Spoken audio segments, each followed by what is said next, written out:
नमस्कार दोस्तों, स्वागत है आपका हमारे इस चैनल धूप धुनुची आरती में। दोस्तों, कलश के आम्रपल्लव के आज जो है मैं आपको बताने जा रहा हूँ। ये एक बहुत ही ज़रूरी वीडियो है क्योंकि कई बार जो है मैं देखता हूँ कि कई लोगों का सवाल तो रहता है, पर बहुत सारे लोग इस विषय को जो है गलती करते हैं।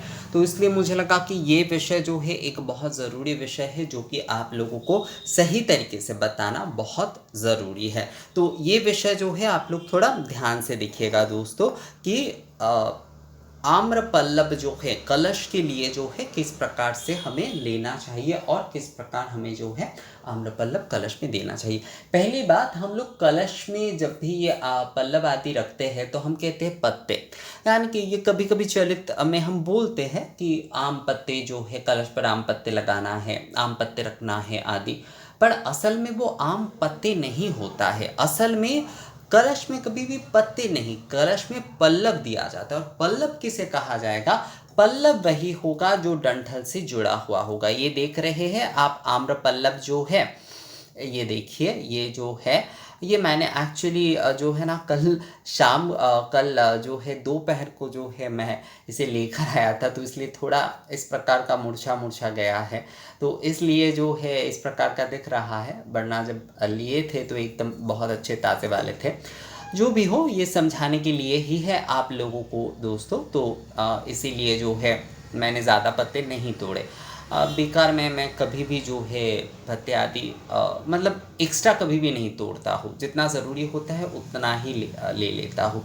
तो ये देखिए, इसमें देख रहे हैं आप, ये जो है ये डंठल से जुड़े हुए हैं। हर पत्ते जो है, चाहे वो 5 हो चाहे वो 7 हो, सारे पत्ते जो है दोस्तों वो इस डंठल से जुड़े हुए होना चाहिए, तभी वो पल्लव कहलाता है। ये पल्लव है।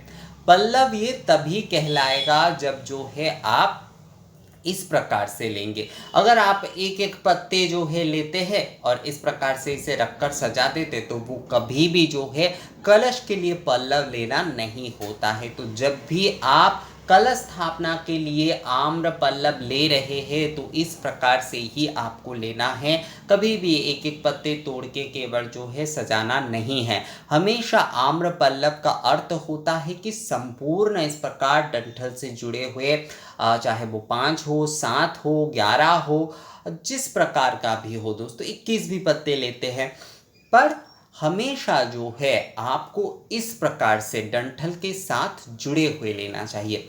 बहुत सारे लोग एक्चुअली ये सवाल मुझे करते हैं कि दादा क्या डंठल के साथ जुड़े हुए पत्ते ही हमें लेना चाहिए? तो पहली बात जो है, डंठल के साथ पत्ते जुड़े हुए होंगे तभी वो पल्लव होंगे, वरना वो पल्लव नहीं होंगे। और पूजा के लिए पल्लव जरूरी है। हम चलित में पत्ते आदि ऐसे शब्द बोलते हैं, पर पूजा के लिए हमेशा पल्लव होता है। पंच पल्लव, आम्र पल्लव, ये होता है सही शब्द जो है। पंच पल्लव देखिए सभी के लिए संग्रहित आदि करना शायद संभव ना हो, पर जो है उस जगह पर अगर आप केवल आम्र पल्लव ले रहे हैं, अगर सारे पल्लव नहीं मिलते हैं तो केवल आम्र पल्लव से ही किए जा सकते हैं। पर आम्र पल्लव में भी यही होना चाहिए, इस प्रकार का डंठल के साथ जुड़ा हुआ होना चाहिए दोस्तों, तभी जो है संपूर्णता वो पल्लव कहलाई जाएगी, वरना जो है वो कलश स्थापना के पल्लव नहीं होंगे। और संपूर्णता कलश स्थापना विधि के अनुसार जो है कलश आप स्थापन नहीं कर पाएंगे अगर आप पल्लव नहीं लेते हैं। आपने पत्ते आदि रखे तो कर दिए, पर वो विधिवत नहीं हो रहा है। विधि आपका तभी पूर्ण होगा जब जो है आप इस प्रकार के डंठल के साथ जुड़े हुए संपूर्ण पत्ते आप लेंगे।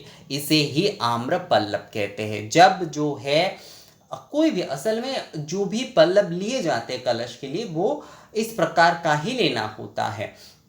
जैसे कि देखिए, हम साधारण तौर पर जो गृहस्थ होते या साधारण जो पूजा आदि करते, तो हमारे लिए तो बहुत सारे पल्लव आदि हर समय संग्रहित करना भले ही संभव ना हो, पर आम्र पल्लव हम ले रहे हैं, केवल आम्र पल्लव से हम पूजा कर सकते, तो केवल आम्र पल्लव ले रहे हैं तो उसे भी इस प्रकार विधिवत तौर पर ही लेना चाहिए।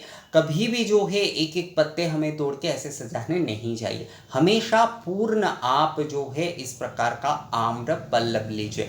यही जो है ये आम्र पल्लव होता है, और यही पल्लव जो है आप जलपूर्ण कलश में इस प्रकार से आपको रखना होता है। हमेशा आम्र पल्लव लीजिए, आम के पत्ते नहीं। पल्लव लेकर ही जो है कलश स्थापना विधि जो है वो पूर्ण होता है। जलपूर्ण कलश में जब हम जो है सर्व औषधि आदि देने के बाद जो है हम जो पल्लव रखते हैं वो यही होना चाहिए, वो इस प्रकार का ही होना चाहिए, संपूर्ण जो है संपूर्ण होना चाहिए। दोस्तों ये बात जो है आप लोग बिल्कुल ध्यान रखिएगा। और ये विषय मुझे लगता है आप लोग अब समझ ही गए होंगे कि पल्लव क्या है। पत्ते नहीं रखे जाते कलश स्थापना में, पत्ते नहीं होते कलश स्थापना में, हमेशा जो है पल्लव दिए जाते। तो अब से आप लोग जब भी कलश स्थापना करें केवल आम्र पल्लव से ही करें, पर इस प्रकार से विधिवत तौर पर जो है आम्र पल्लव लेकर ही जो है आपको कलश स्थापना करना चाहिए। दोस्तों कभी भी जो है केवल पत्ते से नहीं, इस प्रकार डंठल के साथ जुड़े हुए जो पत्ते होंगे यानी कि जो आम्र पल्लव होंगे उससे ही आपको जो है कलश स्थापना करना चाहिए। आम्र पल्लव के साथ कलश स्थापना विधि हमेशा पल्लव के साथ होता है, केवल मात्र पत्ते के साथ नहीं होता है। तो दोस्तों ये वीडियो कैसा लगा आपको, इस वीडियो में दिए गए जानकारी कैसा लगा आपको, मुझे कमेंट्स करके या फिर मेल करके आप बता सकते हैं। तो मिलते हैं आपसे अगले वीडियो में, तब तक के लिए नमस्कार।